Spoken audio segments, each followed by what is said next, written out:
त्र्यंबकेश्वर येथील 150-200 वर्षांच्या परंपरेनुसार चैत्र पौर्णिमेपासून विविध देवतांचे प्रयोजन संपन्न होत असून ग्रामदेवता पोलीस स्टेशन समोरील महादेवी म्हणजे संपूर्ण गावाची श्री महादेवी ग्रामदेवता या ठिकाणच्या प्रयोजनाचा उत्सव सगळ्यात मोठा असतो।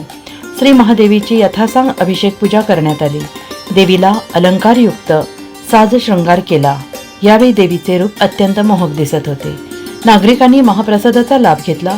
त्र्यंबक वासियांसह आलेले यात्रेकरू पाहुणे मंडळी पर्यटक या आनंद सोहळ्यात सहभागी झाले होते। कार्यक्रम यशस्वीतेसाठी श्री महादेवी मंदिर पुजारी दिलीप गाजरे, सुरेश तथा बाळा गाजरे, रमेश गाजरे, डॉक्टर मयूर गाजरे, विश्वस्त मंडळाचे अध्यक्ष मंगेश तेवरे, उपाध्यक्ष महेंद्र तथा पप्पू बागडे, सचिव प्रशांत बागडे, खजिनदार श्यामसुंदर चांडक, विश्वस्त संजय कदम, डॉक्टर समीर महाजन, ॲडव्होकेट भास्कर मेढे, ॲडव्होकेट भाऊसाहेब गंभीरे, अमित गायकवाड, व्यापारी वर्ग, देवी भक्त, ग्रामस्थ आदींनी विशेष परिश्रम घेतले। NCN न्यूजसाठी रवींद्र धारणे, त्र्यंबकेश्वर।